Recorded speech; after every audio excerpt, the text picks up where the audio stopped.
Mr. Secretary, welcome. Thank you so much for joining us here today. You're the opening plenary session for the 74th annual meeting of the Labor and Employment Relations Association. You were gracious enough and generous enough to talk with me last year, and delighted to have you back a year later to reflect on your first year in your position.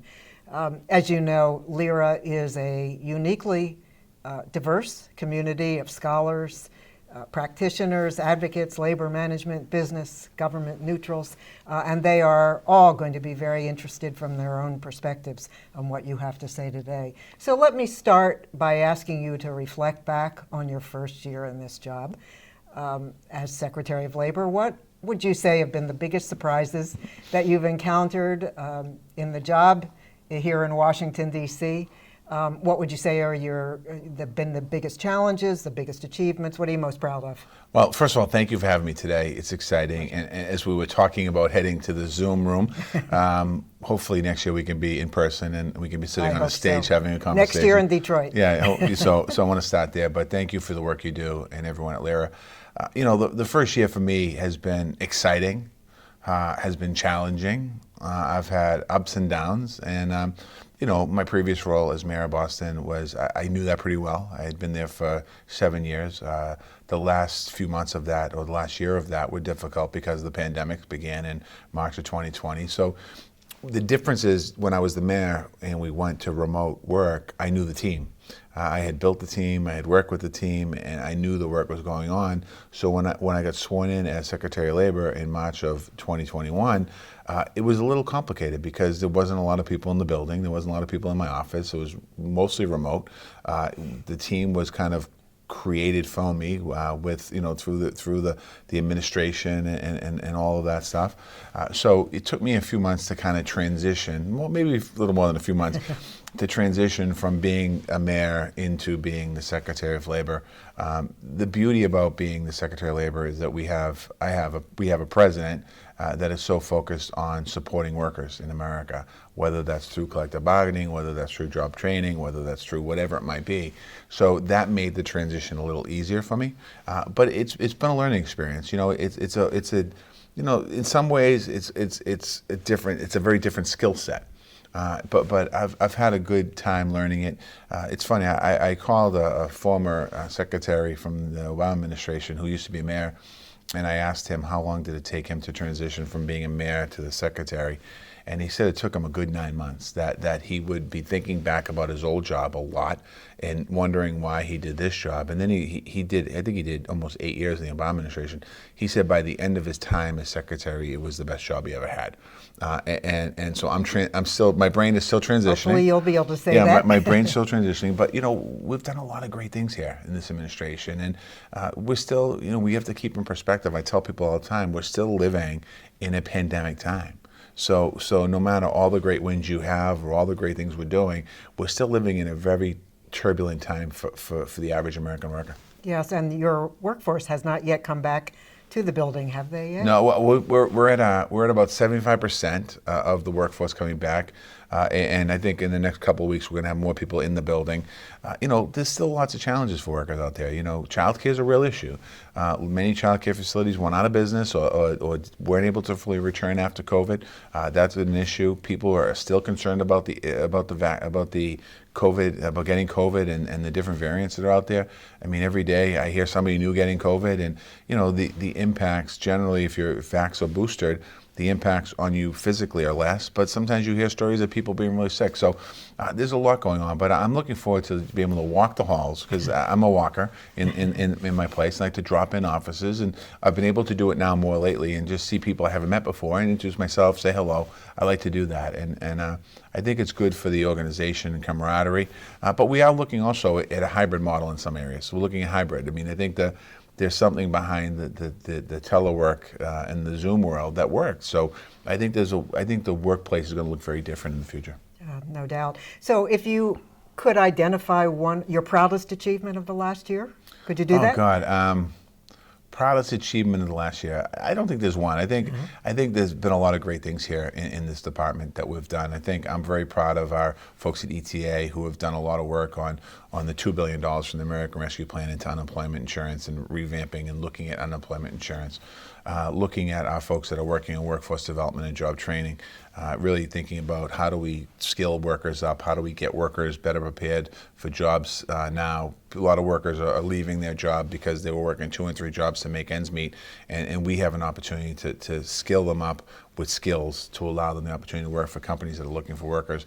I'm proud of that work that we've done. I personally have been able to go down in a mine. I went down in a mine to see what mine workers have to do every day going to work. Just amazing, the work that they do. I've had a chance to go around the country. I've visited 35 states, about 70 cities, and talking to workers of all different types of workers in America, what they're struggling. I'm happy with that. I'm happy that we're able to focus on where we are with employment now in the country. Our unemployment rate today, as of right now, is about 3.6%. Which is a great number, but our unemployment rate in the black community is double that. So we have work to do. So I'm proud of laying down the foundation and our focus on equity and inclusion, working with the Infrastructure Investment Act that the president signed. We have a seat at the table there to talk about workers' rights and protection. So there's a lot of great things. So I wouldn't be fair to say there's one thing that we did that is more beneficial or gratifying the other thing. I will say this, I appreciate the people I work with every day. I don't think that public employees necessarily get the credit they deserve, and the folks that work at the Department of Labor, both the political and career folks here, they're really doing amazing work. I think that's right, and I know they appreciate your saying that.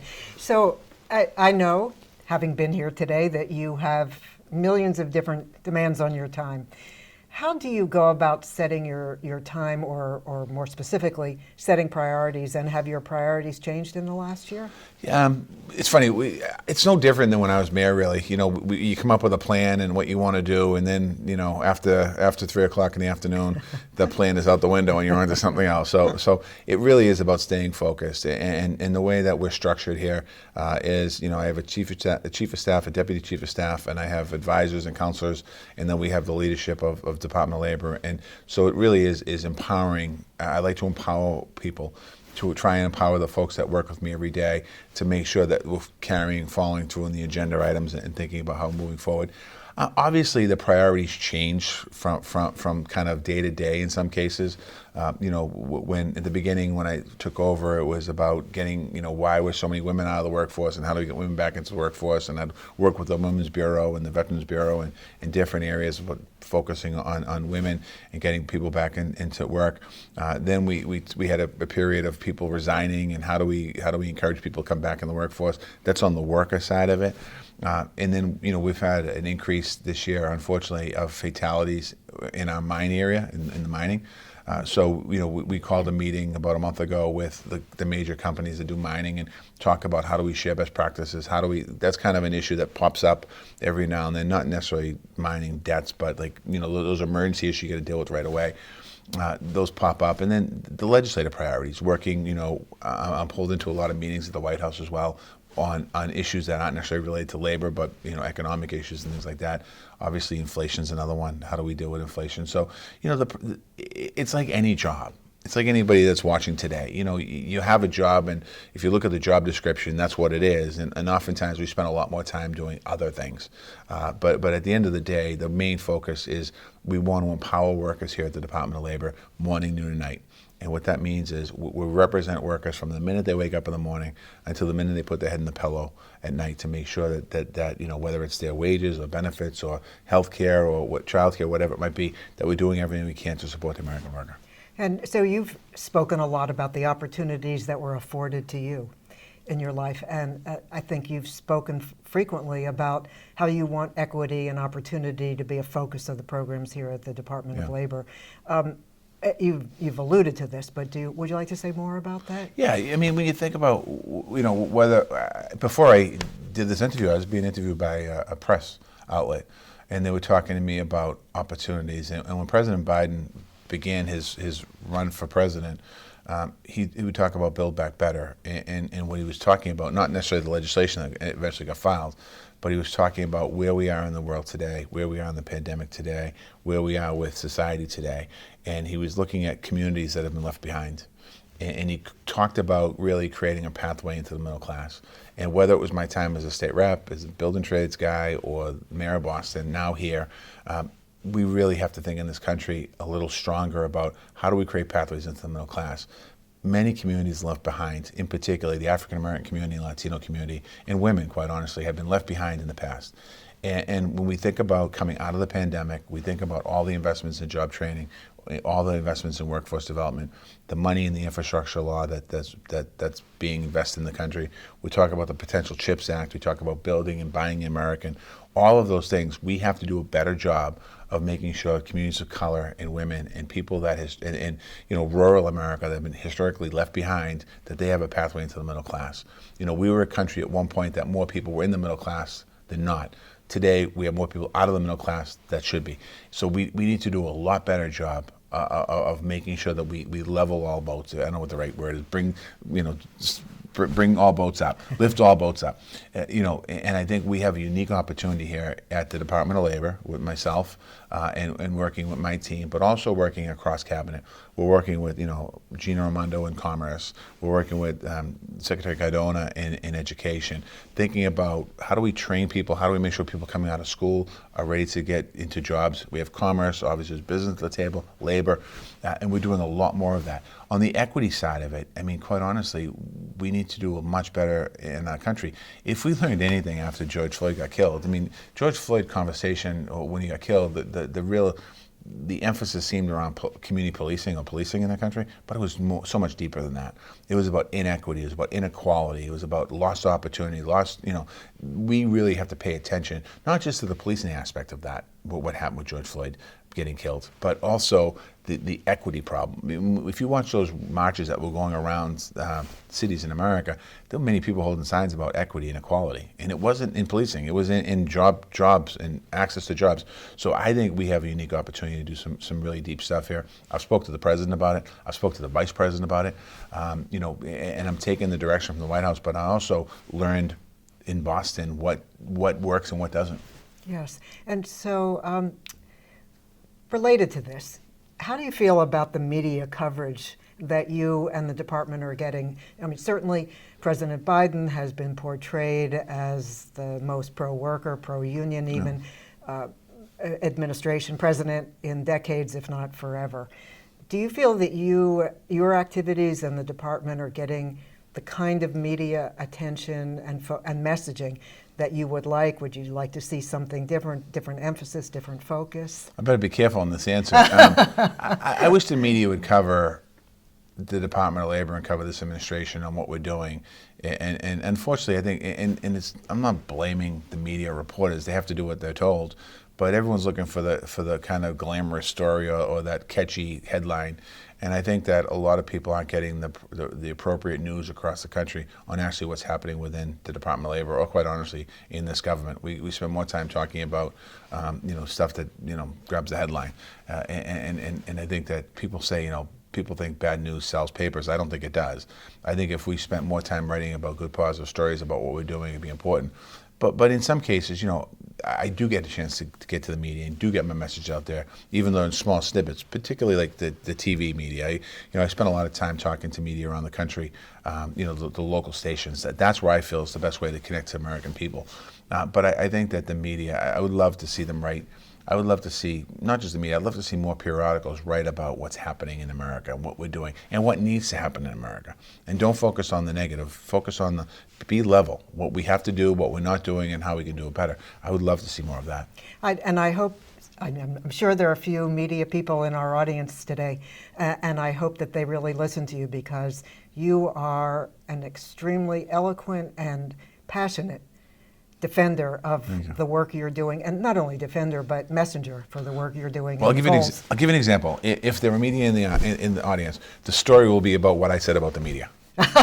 and what it should be about is what we spoke about. Yeah, all the other things. Equity, yes. and things like that. That's what the conversation should be. Yeah. So speaking of high-profile things, there are obviously a number of pretty high-profile organizing campaigns going on right now. More worker activism than we've seen in decades. At the same time, the resistance to unionization is, as it's always been, very traditional anti-union resistance and avoidance strategies. Nonetheless, do you think that there's any opening for a less adversarial approach to worker organizing and union activity? And is there a possibility that this could be an inflection point both in worker organizing and in successful unionization? I definitely think it's an inflection point, and I think there's an opportunity here for the labor movement to not just grow the ranks of organized labor, but really think about what's the future of the labor movement look like. And I think there's really that opportunity in front of us right now. And I think that some of the companies that are resisting the labor movement or unions are thinking about they see a story on TV with a rat in front of the building, or they look at something like that. And I think there's an opportunity for better relationships, coordinations. I'll say this, companies in America are paying their workers more. Many companies in America have upped the minimum wage to $15 an hour, $18 an hour, $20 an hour in response to getting people back into work. 70% of the American people, or 70% of a poll, they were polled a few months ago, say that they look favorably upon unions. It's the highest number that I can ever remember. I think companies need to pay attention to that and realize, rather than resist in a big way, they need to maybe reach out and embrace and how do you bring people in. When I ran the building trades in Boston in 2011, I didn't spend my time with union companies and with union developers who built union. I spent my time talking to non-union companies and developers who built non-union. And it wasn't an adversarial relationship. I went in there talking, how do I do some of your work? And can you give me a little bit of your work to try and create opportunities, a pathway in? I'm not looking for 100% today, and I'm not going to be pounding you over the head. I want to have this conversation. And what I found was, I wasn't always successful, but people were very appreciative that I came in with that approach, and it worked in some cases. And I think that this resistance of organized labor, was so vehemently and putting in millions and millions of dollars in. I think that's the wrong approach to do. And the president's been very clear. He supports collective bargaining. He supports workers' rights to organize. I do as well. And I would much prefer to see people sit down at the table and have conversations. My job is not to organize in this anymore. I mean, I'm the Secretary of Labor, but I also think labor has an opportunity here to change the way that they've done business in the past. And so I think both sides have to think about how to approach this moving forward. But you are seeing lots of organizing drives in the country. You're seeing successful organizing drives in the country. The Amazon workers in Staten Island was a very successful organizing drive when you think about that. I know the Starbucks workers and other workers going around the country. So there's something going on that people need to pay attention to. Yes, definitely. So last year you said, and I just listened to our interview again yesterday, you said, I don't believe in labor versus capital. I think there's lots of room for common ground. You've just alluded to that. Do you see it happening in any real sense? I mean, the building trades, I worked for the Bricklayers Union for a number of years, so I know the little bit of uniqueness of the building trades. But do you see it happening? What have you seen in the last year? And do you see an opening for yourself as secretary to help foster that kind of dialogue?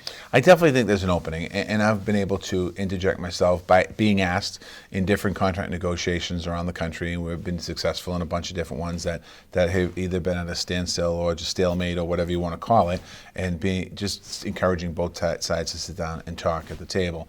I think that the day that people are trying to make as much money as possible and not pay back to employees, I think those days are winding down. I think that people are going to have to start to pay employees more in respect. We were seeing it in the workforce